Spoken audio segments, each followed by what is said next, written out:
Did I tell you I decided to make Mondays my writing day? Yes, you mentioned that. Yes, well, did I do it on Monday the 14th? Yes, I did. I did these 2 slightly dull blog posts answering 2 questions which came up. They were dull to me. I don't think they're dull to other people. It was like how I transitioned from business career A to business career B, and what's the difference between coaching and mentoring. Now, they're both on topic, but they're quite dull for me because I've written them 1,000 times before. But the point is, it's a bit like, it was my first day out of 50. So it's like a little warm-up exercise in a way. It's like, well, I said I was going to be writing. I did write. I met my commitment. It wasn't the sort of writing I want to be doing. I don't know what that is yet. And until I do know what that is, I might as well just write something and publish it. So I'm sort of quite pleased.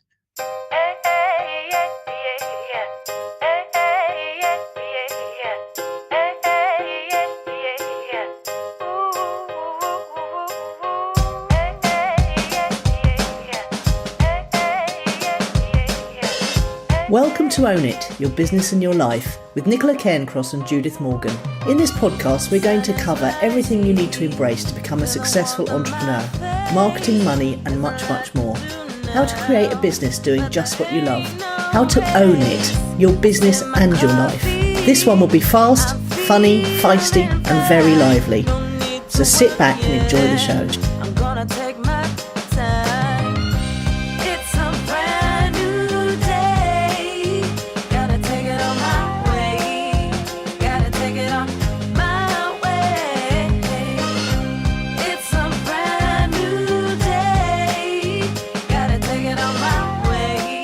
Morning. Morning, caller. How are you? Very well, thank you. Tell me about your week, Nicola Cairncross. Well, I have a new phone, which has a massive 125 gigabytes of storage. It's exactly the same phone, looks exactly the same, acts exactly the same, but now can store lots of things, which means I don't have to delete my apps to get my updates.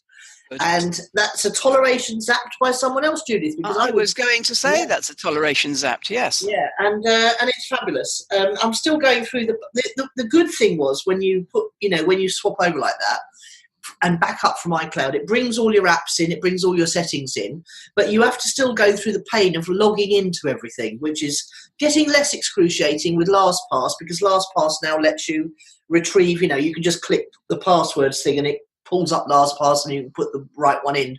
But it's still a little bit painful just going through everything, especially if you're trying to do it in a hurry, like log into your bank account to see if you can afford to pay the bill from that account rather than the other account, Yeah, but only the first time, yes? Yes, exactly. And once it's all up, it'll be fine. So that's dominated my days from Monday.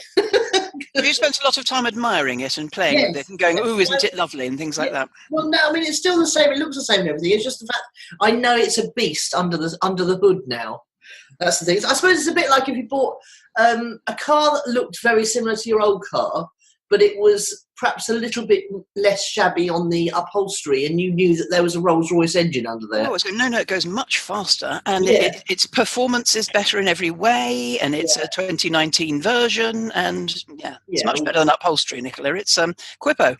Yeah, and it does have a new charging cable, to be fair. So. Well, I have to get those quite often, don't you? Yeah, exactly. But Phoebe's been getting all the information out of me about the old one, because I gave her the old one because she wanted a 6 Plus, a bigger screen.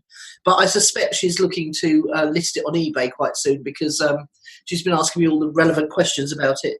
And also she'll have the same compromises that you did. Yeah, exactly. I think she's realised that now. There's been a lot of snow in Greece, but the weather seems to be improving now, judging by the photos. But I've bought a coat. I thought, I can't resist this any longer. I don't like buying things like coats. They're too expensive for what they are, but they do keep you warm and do up. So my cardigans didn't do up. That was the main problem. So when you say they're too expensive for what they are, what you mean is you don't use it often enough to get the value from it, because they're not expensive for what they are, but it's just we don't use them all that much. Well, the thing with me is I can make a coat quite easily, and they are very simple construction garments, and you just need a good thick sort of felted wool kind of thing. But I sort of know I could make a coat for about 20 or 30 quid. So I really resent spending anything up from 80 quid to 200 quid, depending on how many. But the Nicola, amortization. Amortization, what's that then? Yes, as the number of years you have it. Well, yeah, I'm still wearing my velvet one from, 20, 30 years ago. Oh, right. So it probably cost you £5 a year now. Quite. And some years I don't even wear it at all because I use the car like a coat. But I mainly use it for funerals because they often happen in the winter on cold days. Oh, no, you need a cosy coat on a funeral, don't you? But the highlight of the week, well, there's been lots of highlights of the week. It's been a very nice week. But yesterday I met up with my friend Pete Jenkins, and we went to lunch at Hotel du Vin in Brighton, which is lovely. I went to look at his new office first. And apart from Pete being absolutely fantastic company, he's a gamification expert. Yes. We have so much in common. I can talk to him about my software projects. He knows exactly what I'm talking about. We're both science fiction fans and we love the same authors. We laugh at exactly the same things. We're slightly awkward and geeky. And we've just been having lunch ever since we first met at the Worthing Chamber of Commerce peer mentoring group, where we were both really down and on our uppers. You know, his business was going through a refocus. He was moving from selling software systems to CRM systems. And then he reinvented himself as a gamification expert after having done a distance learning course in America and coming out in the top 5% of students, you know. And it was just really lovely for us both to talk about how well things are going rather than, and remember back to the olden days and feel grateful. And grateful together, which was really nice. I think that the two of you at the Worthing Chamber of Commerce must have been, it's a fluke, frankly, because you're both, I mean, you're not, neither of you, I don't know him, but neither of you are natural Chamber of Commerce. Well, he is actually a power networker. He's an introvert, but he loves to network. So you can always find Pete in fact, he was the vice chair of Brighton Chamber of Commerce for a long time. And Phoebe did a day in the life of Pete. Yes. And she's now looking for something. In fact, she's applied for something at Brighton Chamber, events assistant. And Pete said, obviously he'll put a good word in for her. So, and he's also offered her to be able to go and work in his he's in one of those shared co-working spaces in Brighton. And he said, I've got an extra person place for 2 weeks if she wants to come and, just hang out, bring a little laptop over and work with us for a couple of weeks and on her own projects, just to get out of the house. Yes. So he's just a really, really nice bloke and really good fun, and he knows everyone, and he's a bright boy. So it was just a real pleasure. We took 3.5 hours for lunch. But the only slight thing was that I know, in fancy restaurants you don't get much food, but it was, I ordered Provençal fish stew. And I was expecting a bowl of good hearty stew full of, various kinds of fish and things. And I'm not joking, 3 little bits of fish, a prawn, and 3 very large new potatoes.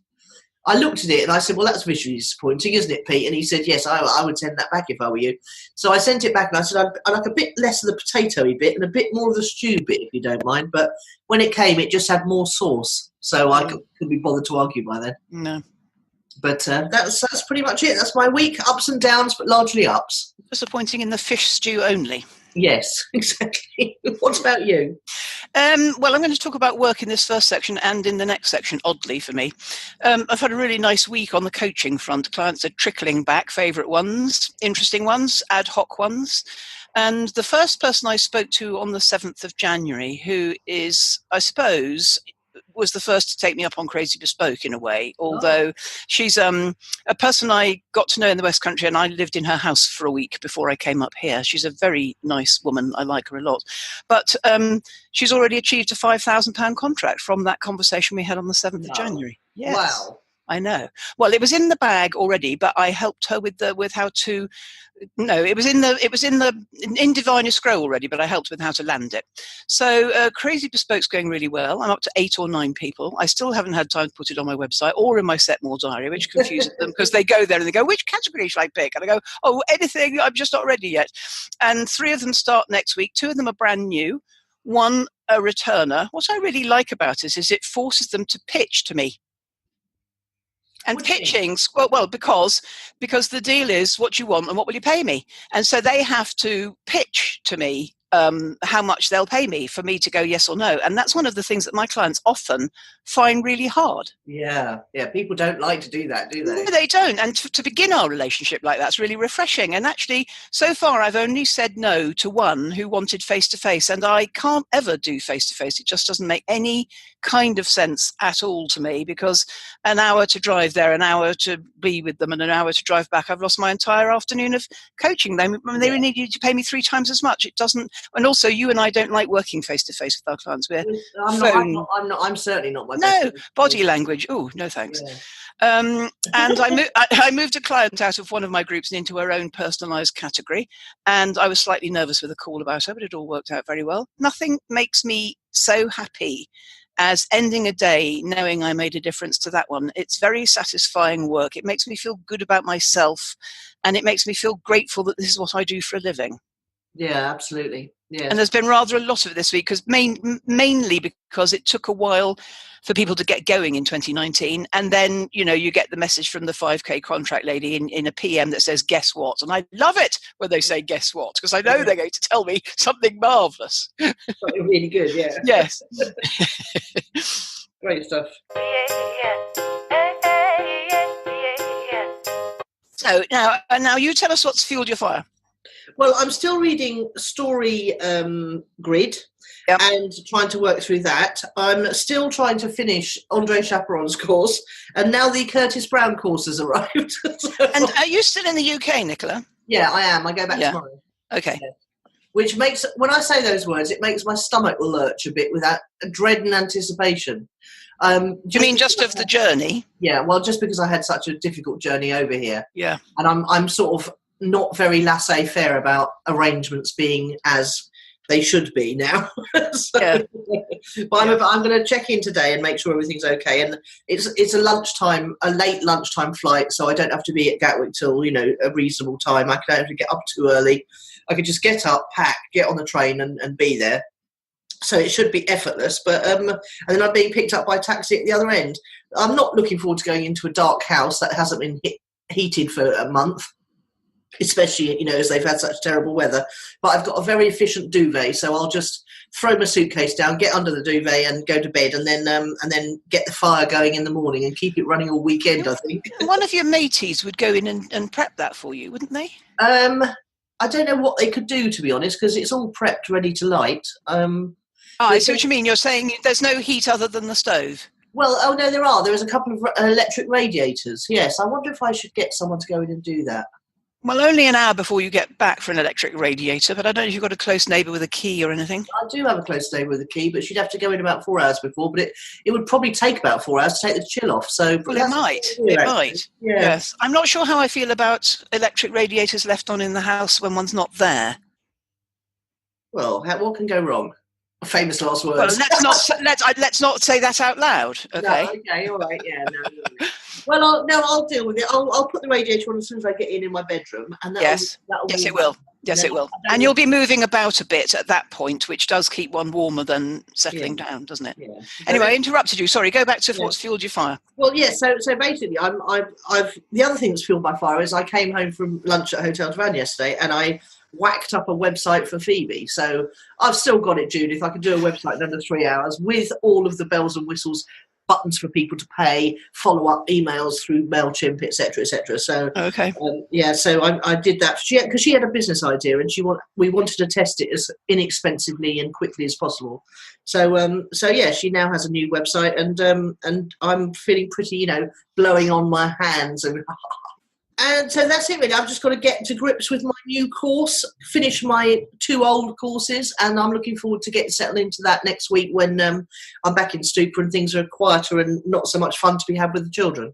And the Story Grid and Curtis Brown are obviously about your creative writing. Yes. And Andre Chaperon's about your business marketing, is that right? Yes, it is. Yeah, Andre Chaperon's about taking it from, graphic-led sales pages, which is what they all are at the moment, and I'm going to be experimenting with an alternative route to join Clicks and Leads Academy, which will be writing-based. So it'll be short, written sales pages of the kind that Frank Kern utilises so well.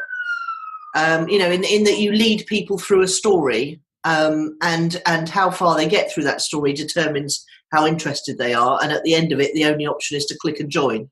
Okay. Whereas I think my processes for people joining Clicks and Leads has got a little bit convoluted and a little bit long-winded because it takes people more than 28 days to join, from the minute, I mean, everyone who's joined recently, I've actually known them from years back. Yeah. So somehow my sales process to cold customers is falling down a bit, because I can see that if I put X amounts of leads in the beginning, it takes them more than 28 days to join, which is too long, really, because you can't tell which of your ads are working. So does that not mean they can turn up and just join either? They've got to go through that process. Yeah, that's right. And that's supposed to be a good thing, because for cold traffic who don't know you, you're supposed to...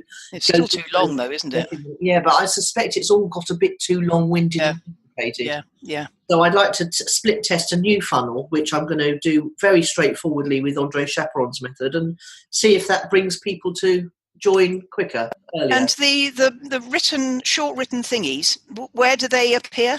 It's like if you go to greatlittle.businesses.com. No, he's Tiny Little Business. I'm Great Little Businesses. He's Tiny Little Businesses, isn't he? Yes. If you go to Tiny Little Business, you'll see it's a series of short written pages that lead people through what they're thinking in their minds. So they have to. How do you get the people to turn up at the website to look at the? Well, you do the usual thing of offering a bribe of some kind.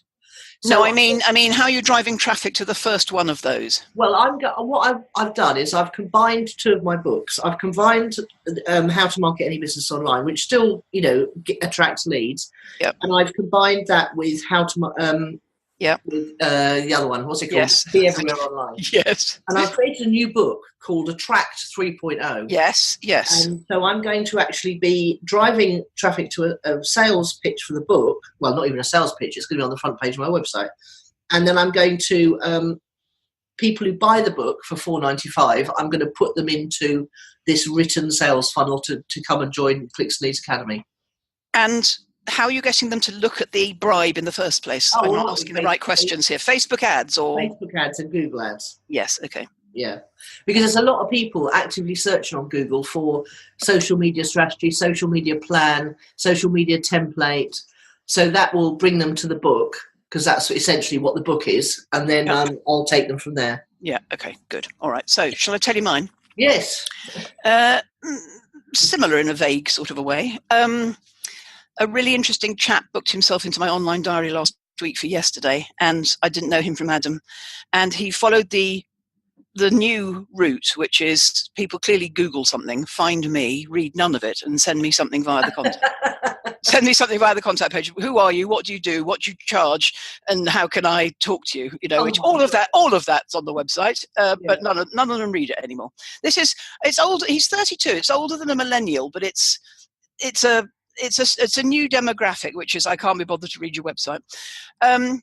But he was a really interesting man, and he had an interesting surname, a significant surname, which meant that when I Googled him, he was easy to find out who he was before I spoke to him. Oh. And one of the things that I found out about him before I spoke to him was good, which was he'd been on GMTV talking about one of his things. So I'd seen him on telly, and all the other Google results seemed to me that he had various businesses and entrepreneurial profiles, each saying something similar but slightly different. And I thought, oh my God, it's a creative entrepreneur. I'm going to have to persuade him to come down to just one of these ideas. Blah, blah, blah. But anyway, he took nearly 2 hours of my time, which obviously I didn't have to give, but he was really interesting. So it was okay. And we thrashed through everything. And I've no idea whether or not he'll become a client or in what format, but he was very complimentary about what we did together, and I enjoyed him. And that's the sense in which it fueled my fire. He made me work very hard. He wasn't normal. That's what I'm saying. So he wasn't like a mum who wants to start up something on the side. He's a 32-year-old chap who's made some success of his life and his career and plenty of money. But now he wanted me to help him with a pitch to join another entrepreneurial venture for 2 years so that he could get the experience that he feels he needs to launch his own startup. Wow. And it's not the way I would have done it. There was a chapter in my book called when nice girls have to do something nasty, something like that. And because he reminded me that every problem that we came to in that 2 hours was the person whose startup he wants to join. Oh. He doesn't listen. He has a poker face. he's this, he's that, he's da-da-da. And I kept saying, oh, for heaven's sake, let's just go straight for your idea. No, he didn't want to do that. He felt that he wouldn't be able to launch his own startup without being able to demonstrate that he'd got experience of having done that in numbers. So we started with nothing, and in 2 years we created this and we sold it for that. But actually, when I asked him, what he's good at, and he's been working there for 4 months unpaid through his own choice, and he's got plenty of other money on the side, so that wasn't a problem. When I asked him what he was good at, because he was anxious about pitching, and here we go, same old thing, it's pitching all the time. He's in every area of the business.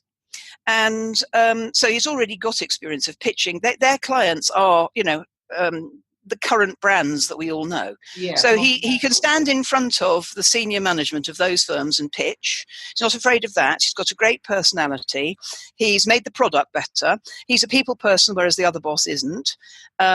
He's a different sort of thinker to the other chap. He had all these assets and couldn't really see them. But I kept thinking, why are you going to give that to this other chap who doesn't want to pay you what you're worth? Well, he reminded me of a man, the last ever client that I had, who we used to call Mr. 70%, because this chap doesn't want to dilute his shareholding below 51%, the guy who started it, okay? Which means that if you never do that, all your talent just drifts away, because you've got the upper hand all the time and you won't dilute your shareholding to bring in the talent you need, and they just go away. And my client, Mr. 70%, wasn't the only man I've ever seen do it. I've seen another man do it, which is you bait and hook these people to come in and work with you, but you never quite go firm on your shareholding promises or your salary promises. And actually it's unscrupulous. And I described to him how this thing about this bullheaded driving forward of a business isn't even the way business is done anymore. Even my brother, who's 62, is emotionally intelligent about how to hire the right talent and give them their head and remunerate them, and all of that kind of thing. You'd think he would be in another decade compared to this guy. My brother's like a modern human being. Anyway, whatever.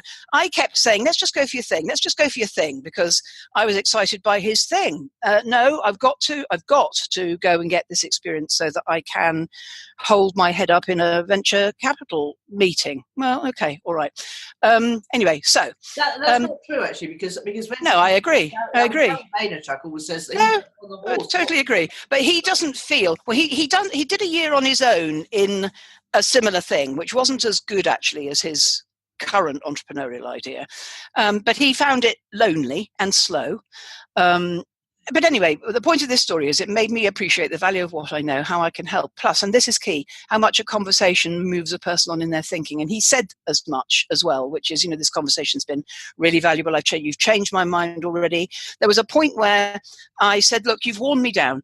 I've come up with every single argument I can to persuade you to do it another way, and you're going to stick to your thing. And he laughed and he said, all my family and all my ex-girlfriends would say, that's what I'm good at. In the end, everybody says, oh, go on then, do it your way, because he puts forward such a good analytical argument. Yeah. I feel a little heart sinky for him. Oh, I felt heart sinky. I said, let's stop talking now, because in the end I had to say, let's stop talking now, because you're going to go off and do something that I wouldn't go off and do if I were you. I know we'll talk again, because I know he appreciated the conversation, but he's not my ideal client, and yet he is. He's not my ideal client in as much as he's not a woman with young children who's going to join one of my groups.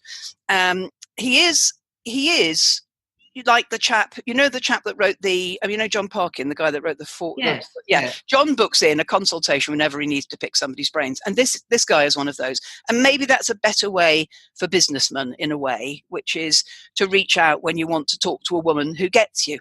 Yeah, and also it's about being challenged in your thinking, just so that you're not missing something. Well, both of us were. That was what was stimulating for me, is that, I could coast a lot in my work, because I wouldn't say it's repetitive, but most people's challenges are not as exacting as this man's yesterday. Yeah.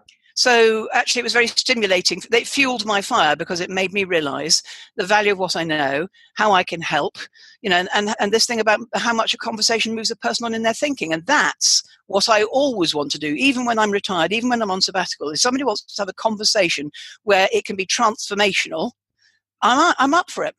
Yeah.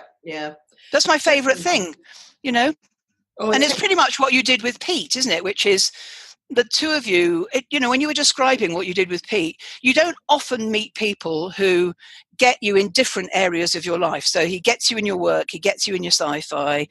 Do you know what I mean? Yeah. Those sorts of people. And his Yeah. So you can have a conversation where you come home and you feel better about yourself for having left the house because you feel understood from the person that you've met and lunched with.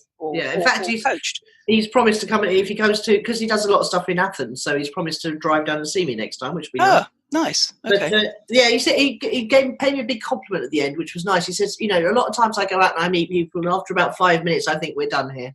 Yes. But not here. No. Well, and Nicola, you do that as well. When you said you were there for 3 hours, I thought that's not very long for a lunch with a person like that, because I could spend like all day and all night with a person like that. But it's long for you because you've told us when you go out to lunch in Stupa, you don't want to spend sitting across a table just you and another person. No, I find it very awkward. I told him that as well. I said I do not feel awkward at all sitting with you. Quite too much because of the things you've got in common. The carafe of fine Argentinian white followed by a carafe of fine Portuguese red Leinefeld. Yes. We did roll out of there a little rosy, but we were still able to talk. That was the main thing. And you were both on public transport, so that's fine. Yeah, exactly. He was going back to work. Oh, my word. No, it sounds fascinating. But what your story reminds me of, I have this tug of yearning towards that whole startup world that flares up occasionally, and the thought that you've got something that might go big, that you end up building something bigger than yourself, and then I managed to catch myself and talk myself back down again. Well, and there's a difference as well, which is he's 32. Yes, absolutely. Yes. Yeah, it's one of the things I would have loved to have done in my life that I haven't. Yeah. But it's not a regret as such, because I know I've had an easier life because of it. And I think if it's meant most to be, it'll turn up one day when there's the space for it. That's very true.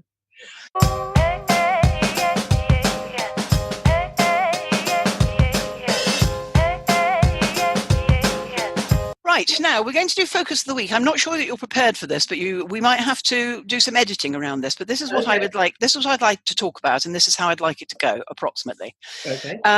Sarah told you, didn't she, that when she handed in her notice, that what she wanted to be was a pro blogger. Yes. And told me, I went, oh yes, I like that idea as well. And what I'd like to talk about is the model for that, which is the woman that you interviewed at Sarah's introduction. What's her name? Jenny Hott. Yeah, I'd like to talk about her, and then we can link to the interview. And I'd like to talk about the 3 articles in that email that you sent both me and Sarah. And then and my reply to your email, and the thing about paying someone to do it. And then I want to talk about the Patreon email that they sent me over the Christmas holidays. So you're going to have to do most of the work here. That's that you sent to which you may or may not be prepared. Can you start by telling us about, was her name Sarah Hott, did you say? Jenny Hott. Jenny Hott, yes. Well, I can start further back than that, because there has been a number of people who espouse pro-blogging as a way of making a living, starting with Yarrow Starrock and including Pat Flynn.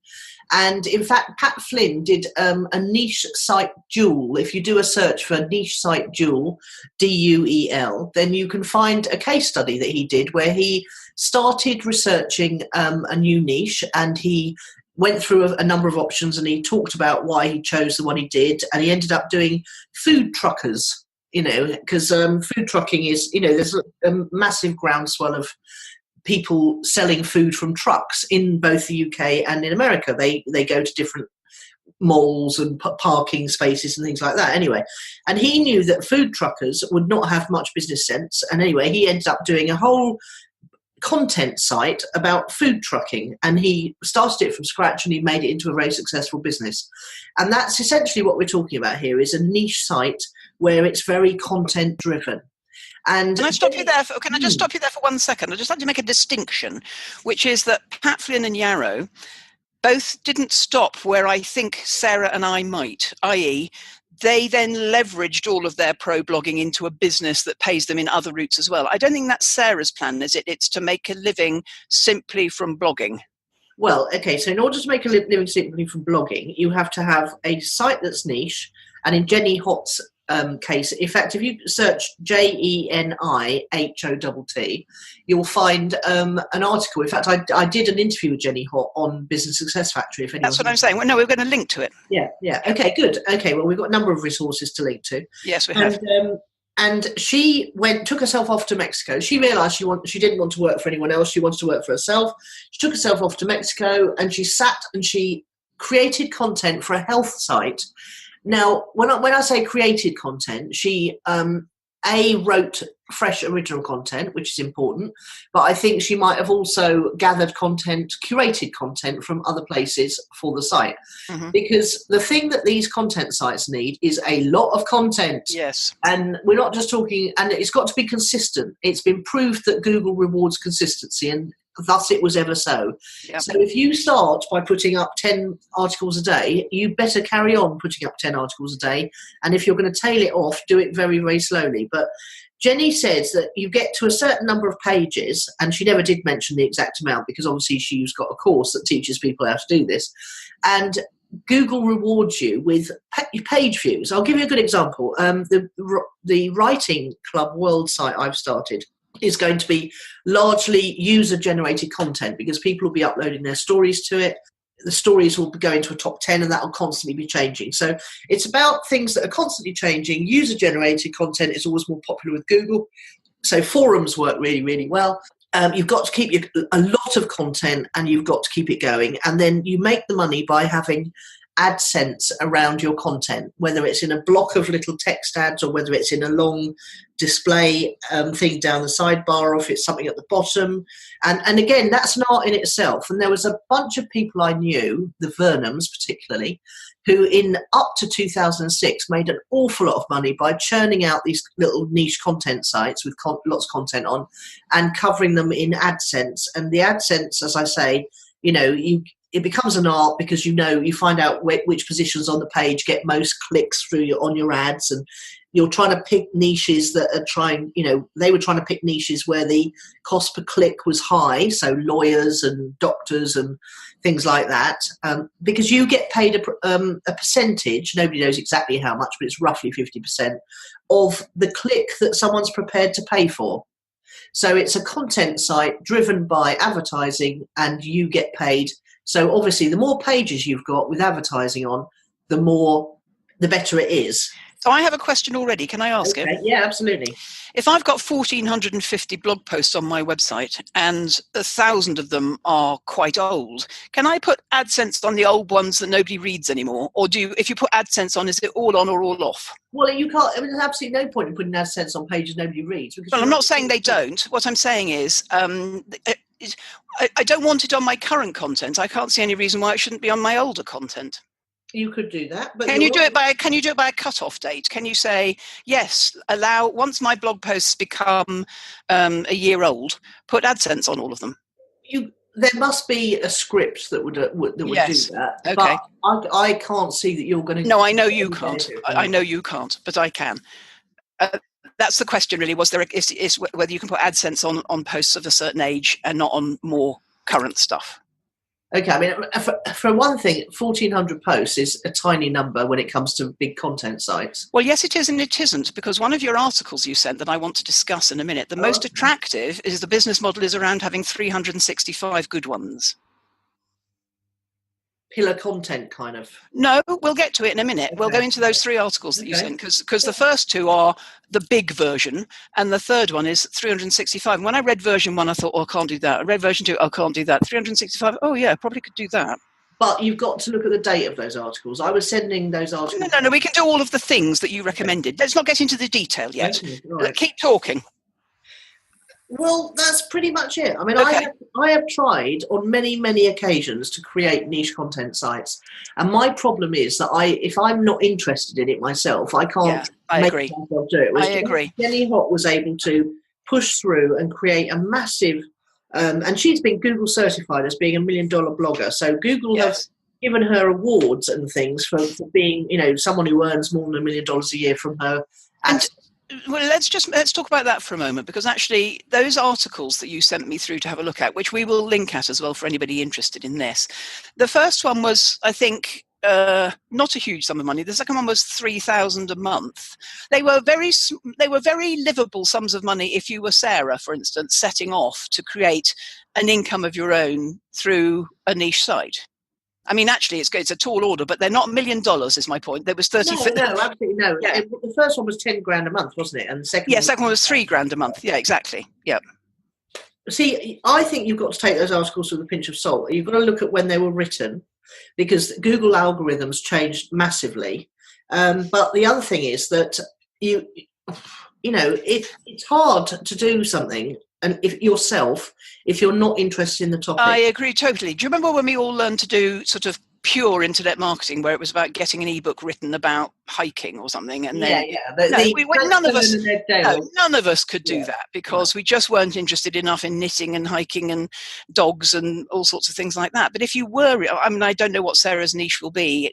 Probably her raw foodie type of yoga-y stuff. I tell you why it's hard for me is the tech bits are too dull.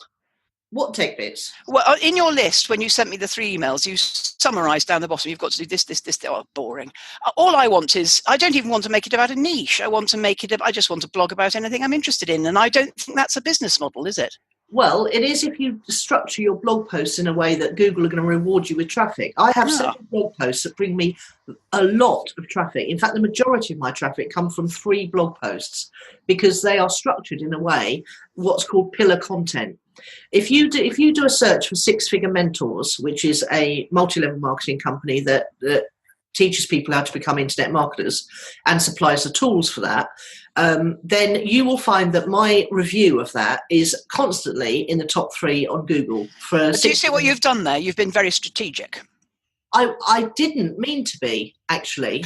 What I did was I wrote a thoroughly independent review, and I just did it properly, and I found after several years that article was bringing the majority of the traffic to my website. But what I hadn't done was monetized it in any way. I didn't have Google AdSense on it. I didn't have a sign up box on it. I didn't have any affiliate links on it. So I went back and I put all those 3 And things. how did you wake up to that? Because I was looking at my Google Analytics one day, and I was looking at my most popular pages, and I saw that one, and there was another one called My Top 10 Internet Marketing Mentors. And those 2 were bringing the majority of the traffic to my website. So if you've got a website, go and look at your analytics and go and look over the last year, set the time frame to bigger than you'd normally look, like the last year, and see what your most popular blog posts are, because that will give you a clue about what your next blog post should be about. If you're blogging strategically in a way to make money or to attract traffic. Yes, okay. Yeah. And I've got a fabulous tool for you. It's called, one second, caller. It's called... I'm writing down here, listen, I'm writing down here, tool. Answerthepublic.com. And it's a weird website. Yeah, this is where you lose me. It's like Quora. No, honestly, you'll love this one. It's visual. So answerthepublic.com. And it's got this weird man on the front, and you have to ignore him because he's a bit strange. He just acts like he's looking at you and things. But if you just go down to the box where it says enter your keyword, so for example, you could put in business, successful business, or what would you say was your main key phrase? I don't know. I'd have to ask Charlotte, because she does all of that brings these people to me via SEO. I don't know. Okay. Small business. Oh, yes, I do know. I'm lying. I think I'm Business Mentor London. Okay, well, yes, but that is what people might be, but they might be looking for business mentoring. Yeah.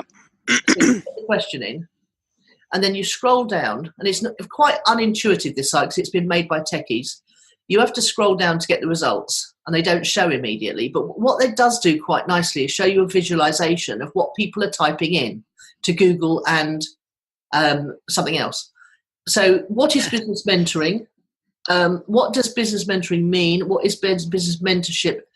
What is a business mentoring program? So those. This is interesting, because one of the blog posts I wrote in the last week is what's the difference between coaching and mentoring? Yeah, exactly. So then why business mentoring is important? What is business mentoring? Blah blah. So this isn't quite good enough, but you'd put in a number of searches around the question business mentor, business mentoring, business coaching, perhaps. Yeah, I think you'd end up with a list of questions that people are actually asking on Google. We've got one, or we haven't got one. We have got a question, or we haven't got a question they're asking. Yeah, well, what is business mentoring is the first thing people Okay.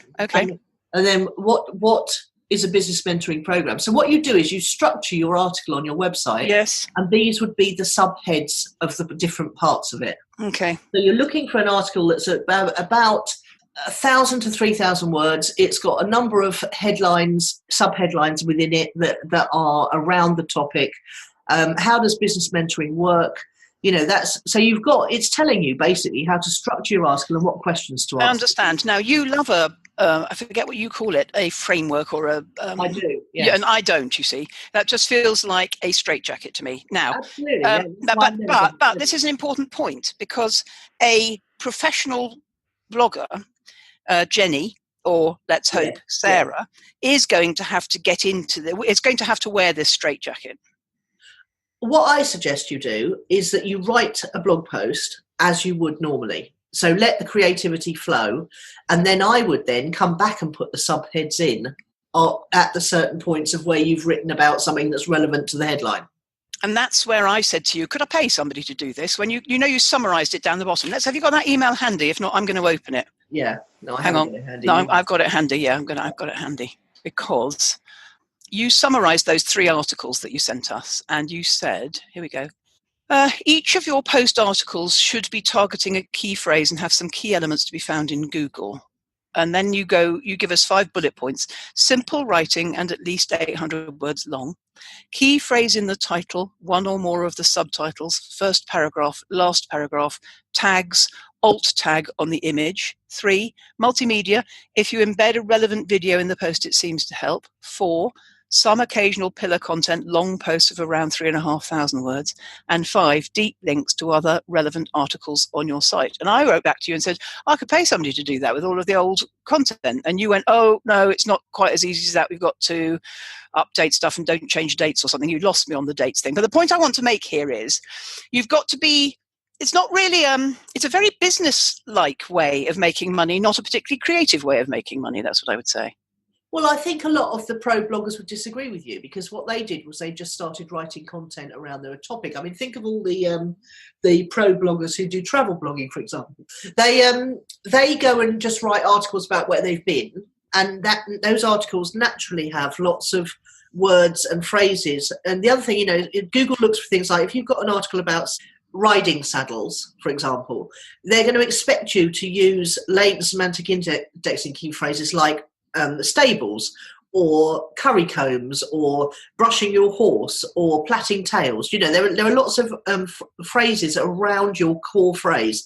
And when you think about it, when you're writing an article about something that you're naturally passionate about and creative about, you probably do this without even thinking, you're including lots of relevant key phrases around your key phrase. And Google's going to reward you for that. What I'm saying is that after you've written your article, you need to just go back and tweak it a bit so that Google knows better what your article's about.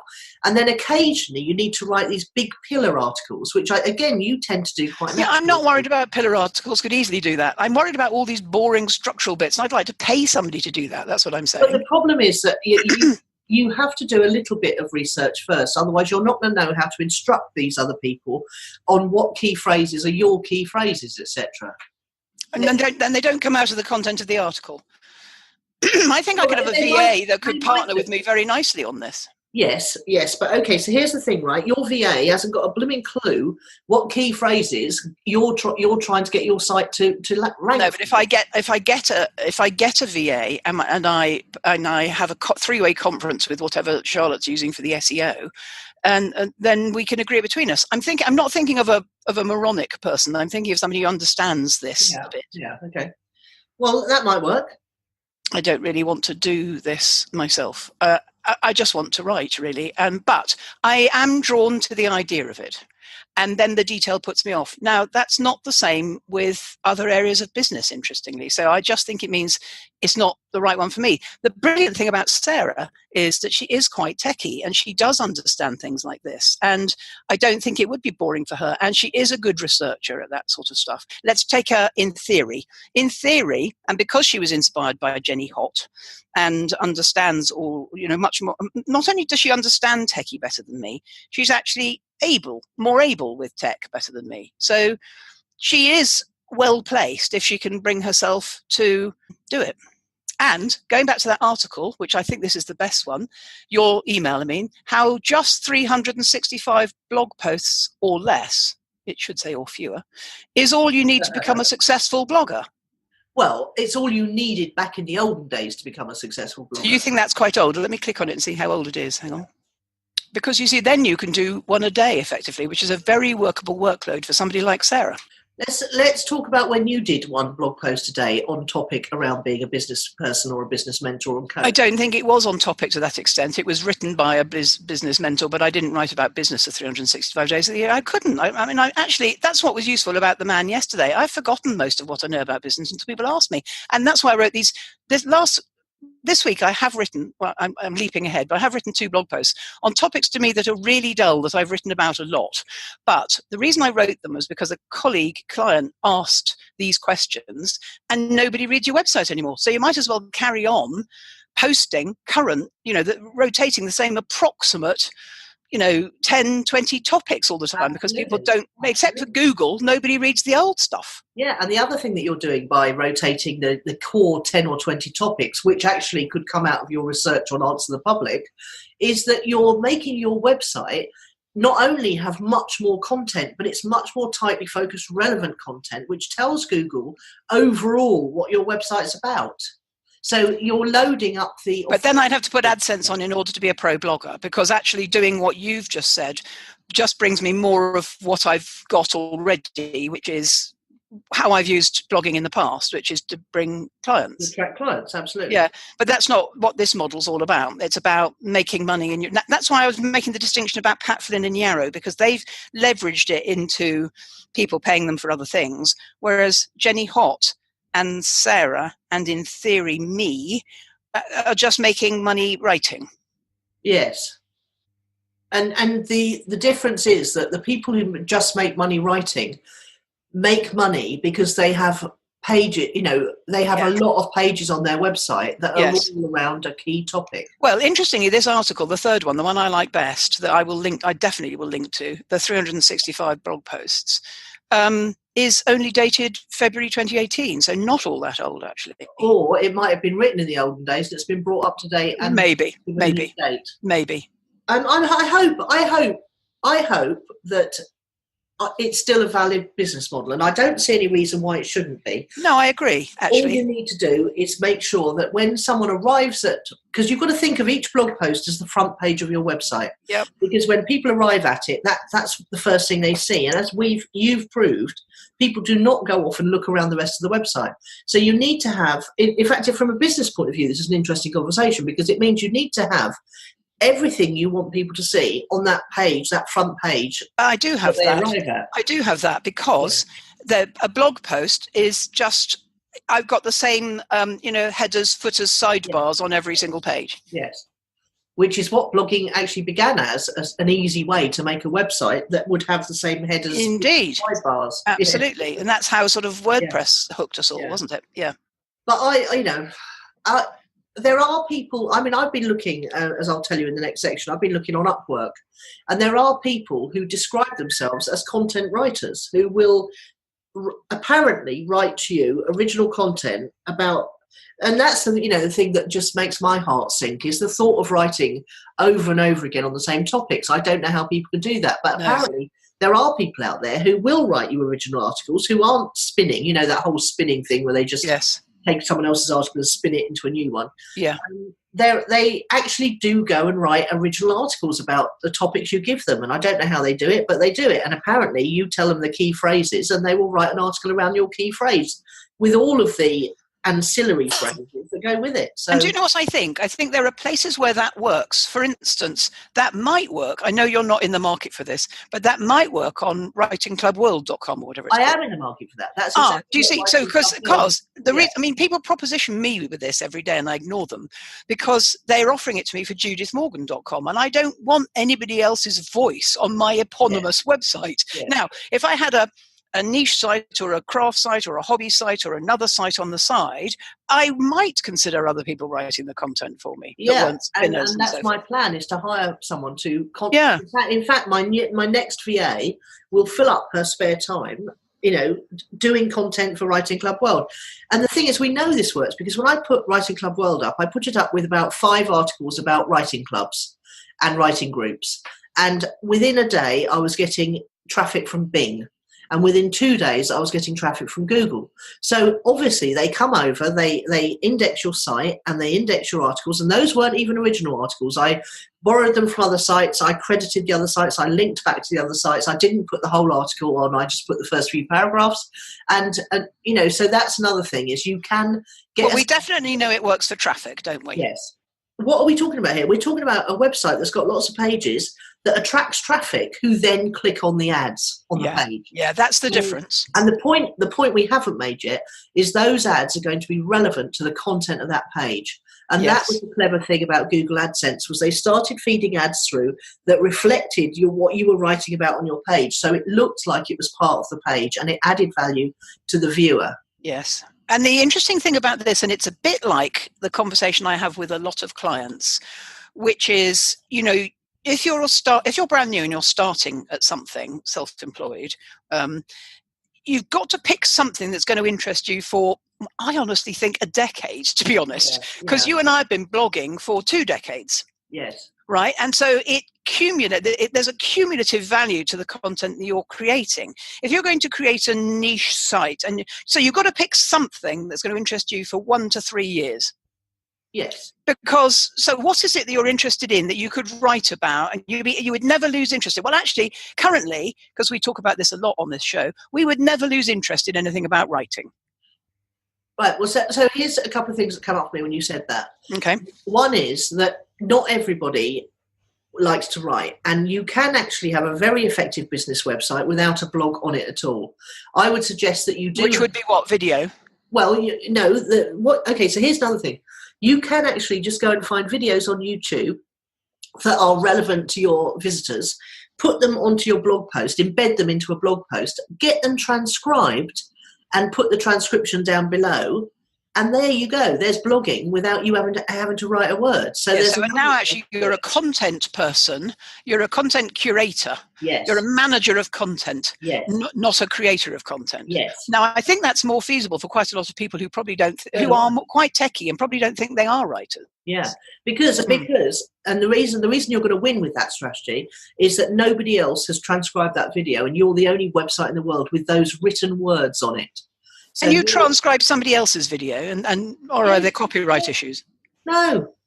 Okay. No copyright issues. They put it on YouTube. It's a public platform. There is an embed code on YouTube. Everyone knows that other people can embed your videos. You can actually turn off the ability for other people to embed your videos, by the way. Okay. But nobody does because they want their videos to be. So how would you feel if my business model, for example, was just an embed of all of your videos that I'd paid for the transcription of? You wouldn't be pissed off about that? I might be mildly pissed off, but I wouldn't be able to do anything about it. No, that's interesting, isn't it? Yeah. What I might do is come to you and say, you're using my content to create your site. You're paying for the transcription, so it's only fair you should get the transcription first. But I want copies of every transcription. And what if I said, I just ignored you? Well, I wouldn't be able to do anything, really. I wouldn't be able to do anything. No. but I wouldn't like you very much. But I know. Because we don't like it when other people copy our stuff very much, do we? No. Nobody does, not just you and me. Nobody does. I'd get over it because my videos would be getting an awful lot more plays than they would. Yes, they would. They would. And in the videos, I'd make sure that the strong call to action would be to come and visit my website. Yes, absolutely. Okay. So in summary then, pure pro blogging is about a niche site and Google AdSense. And lots and lots and lots and lots of relevant content. Okay. Although it might only be 365 if you do it right. Yeah, or if you can think up a way that it's going to be user-generated content, which will be rewarded by... This is why forums like Reddit do so well with traffic, because that's user-generated content.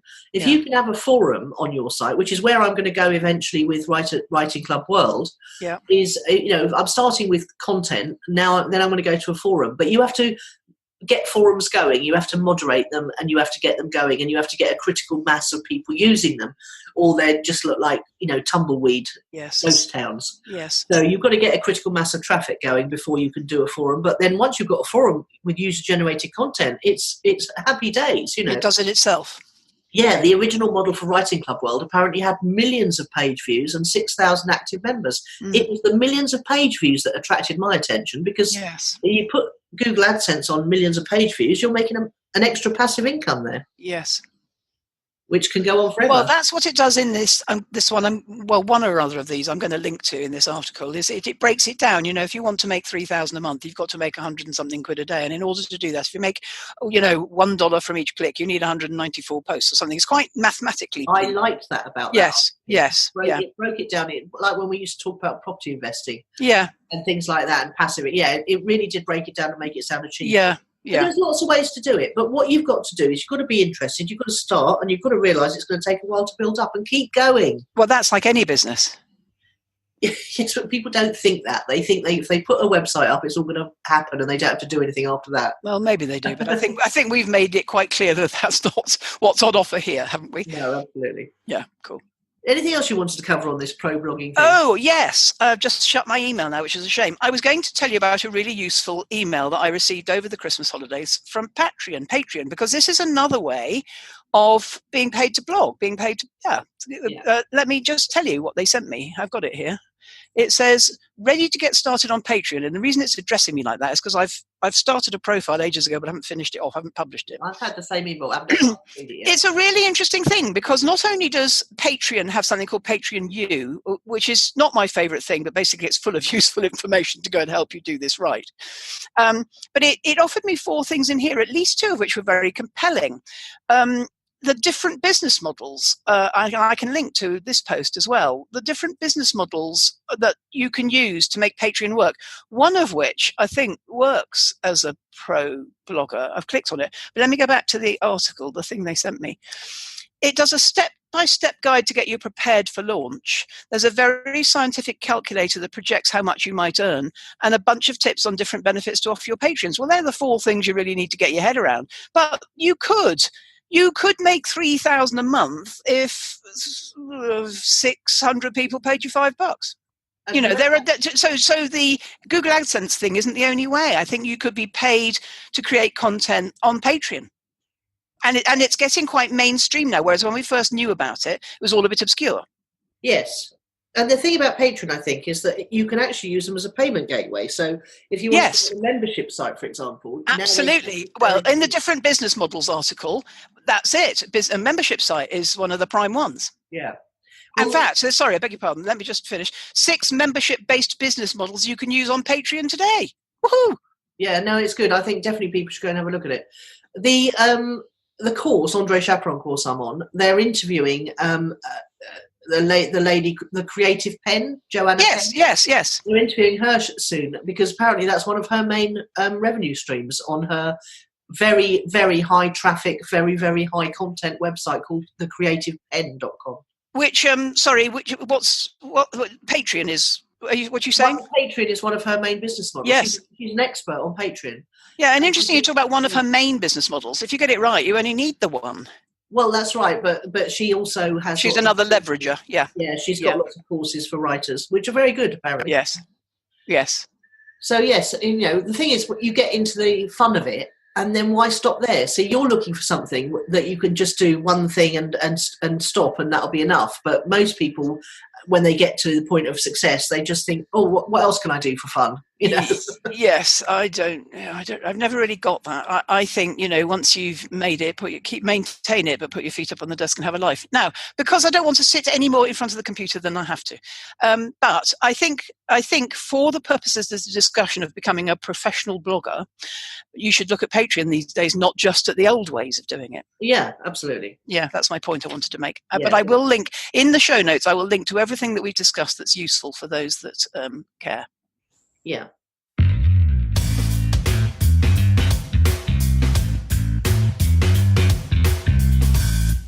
Right, let's move swiftly along. Do you have a word of the week? I do. It's called catch up. because I'm trying to catch up with all my courses. I've been catching up with all the people I care about, and I've been having a jolly lovely time while doing it. Marvellous. I've got a new word for you. It's Froust. Frowst. And I know about it because my friend Jane wrote to me at the end of the Christmas holidays to say something about soon we'll be getting out of the Froust. It means a warm, stuffy atmosphere in a room, or, that's the noun, or the verb is to lounge about in a warm, stuffy atmosphere. Don't froust by the fire all day, which is, of course, what we do in the Christmas holidays. And there is an adjective as well, which is frousty. Is there? Yeah, which is when you describe I think an old person as sort of dusty and musty and frousty, and, not... Oh, I think that might be a different spelling, mightn't it? Froust? No, mine's a W. Oh, okay. Yes. Do you mean, I think you might, I don't think you've got an R. I think yours might be, anyway, it doesn't matter. No. Yes, I do. Frousty, definitely. I've read it. Oh, okay. We'll have to look it up. Well, I looked it up and they didn't offer it me in the sense, it doesn't matter. Right, anyway, new word, Froust. I loved it. And actually, I loved it for two reasons. When I replied to Jane, I loved it because, first of all, I had to Google it to work out what it meant. And secondly, autocorrect didn't like it. And those are two of my favourite words. One that you've got to look up, and two that autocorrect doesn't recognise because it knows you're using a big word. It's not even a particularly big word, but it's one that people don't know. New word. And that'll mean that your writing is not the standard of an 8-year-old. No, I know. You dumb it down. Yeah, don't do that, Nicola. It's another reason for me not to become a pro blogger.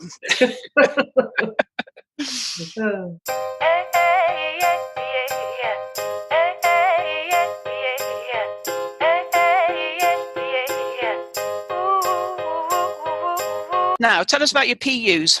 Right, well, I spent quite a lot of time with Pete yesterday talking about a little glitch that's come up on Writing Club World. Oh. People are registering, but they're not uploading stories.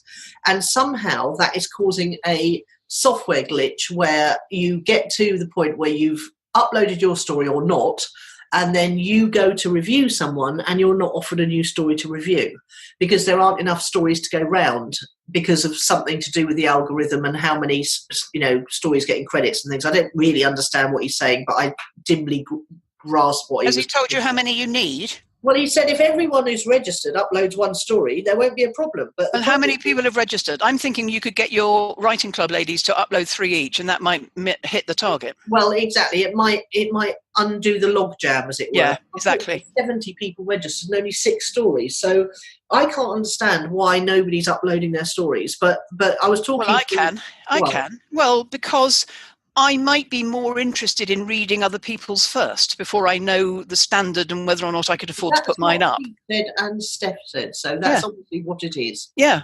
But you can't do that. Can't remember if you can review a story without having uploaded a story first. Well, it'd be nice if you could. Maybe we can change that. Yeah, but there won't be enough stories to review, will there? Well, we can spud it. I forget what the word is. We can. What's the word where it's like when you pay people to sit on chairs to make it look busy. Okay. Yeah, we can do that for the first. Seed it. We can seed it for the first. Fake profiles. Yeah. Not fake profiles. I mean, there might be real people, but we can get our friends to seed it for you. Okay. Well, hopefully it's going out on. I was interviewed yesterday by Writing Club podcast, and when that goes out next week. Hopefully lots more people will come along and join in. I think it's very early days as well, isn't it? Yeah, but unfortunately, if it comes to a grinding halt like this, then nobody else is going to be able to get any benefit. Well, that's why we've got to look for the workaround. Yeah, exactly.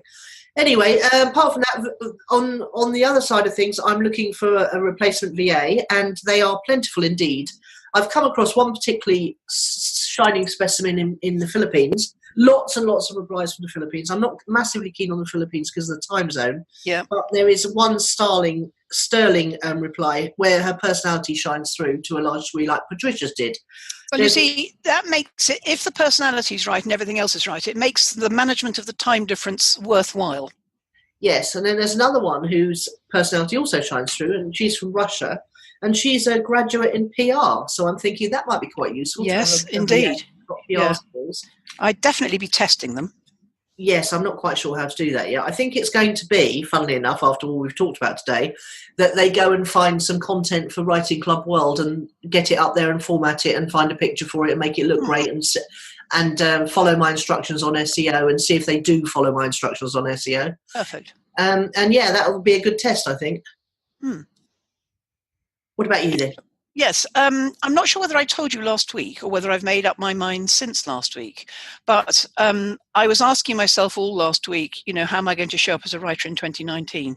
Did I tell you I decided to make Mondays my writing day? Yes, you mentioned that. Yes, well, did I do it on Monday the 14th? Yes, I did. I did these 2 slightly dull blog posts answering 2 questions which came up. They were dull to me. I don't think they're dull to other people. It was like how I transitioned from business career A to business career B, and what's the difference between coaching and mentoring. Now, they're both on topic, but they're quite dull for me because I've written them 1,000 times before. But the point is, it's a bit like it was my first day out of 50. So it's like a little warm-up exercise in a way. It's like, well, I said I was going to be writing. I did write. I met my commitment. It wasn't the sort of writing I want to be doing. I don't know what that is yet. And until I do know what that is, I might as well just write something and publish it. So I'm sort of quite pleased. Yeah, and also, they might be, one of them might be a runaway success that brings lots of traffic. You just never know. No, or it might lead to a client or whatever. I think, I like writing for the joy of stringing a sentence together, really. Yeah. Yeah. And that was fine. There was a small amount of joy in that regard. I mean, ultimately, I want to write just the thoughts that are on the top of my head because that's what it does for me. It helps me get my thoughts ordered. Yeah. And communicate.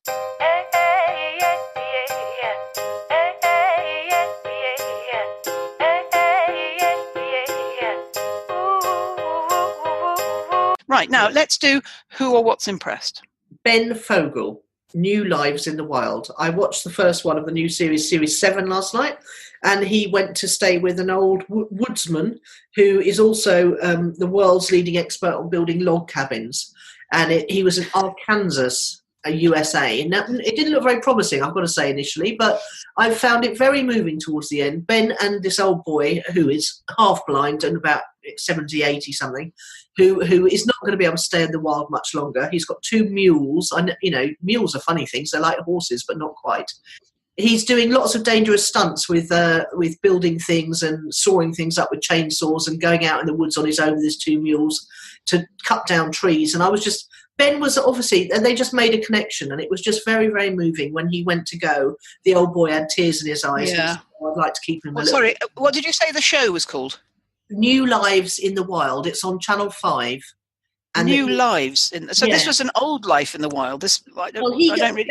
Ben is a young chap, and he goes and stays for a week with people who've chosen to turn their backs on the rat race and go and live in out of the way places. And I'll tell you, every single program is fascinating. He tries to find out why they did it. He tries to find out what the reality is, how they feel about it now they've done it. It's just a really interesting program, and I highly recommend it. And I think it was Kevin from Grand Designs did it with people who were living in the wild in islands and bringing us at home, educating their children and things. He went and visited them, their houses that they'd built in the middle of nowhere, and how their lives were. It is that sort of frontiersy lifestyle is quite fascinating, isn't it? Yeah, well, Ben does it all around the world, whereas I think Kevin did it just with people who've done it in the various places in the UK. No. He went to lots of tropical islands and met Australians and things. Oh.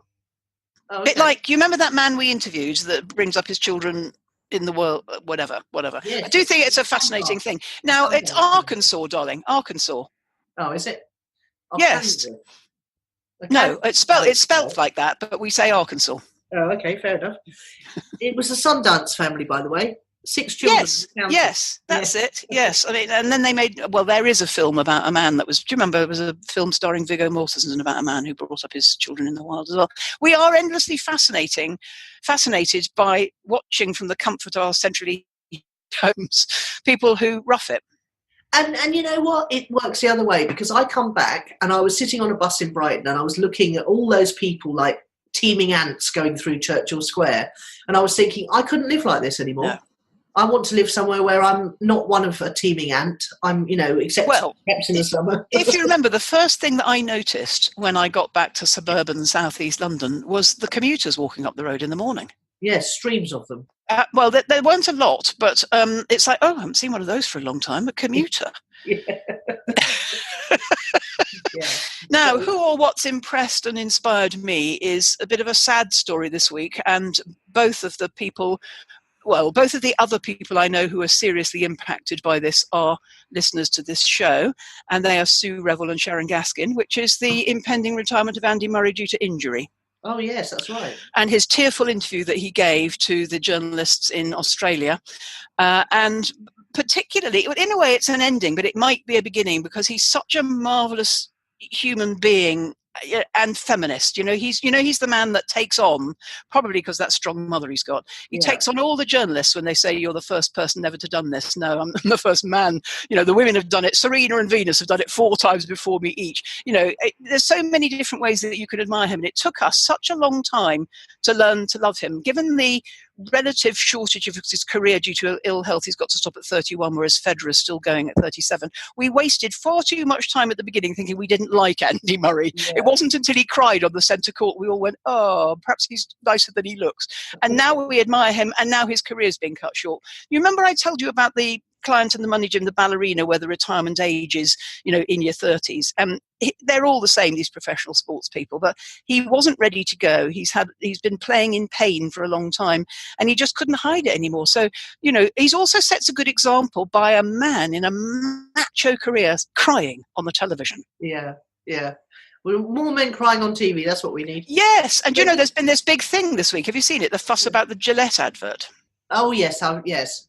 I don't know what the fuss is about, but I've heard about it. It's about, it's about toxic masculinity. And the advert shows men teaching each other, including their boys, not to behave like that.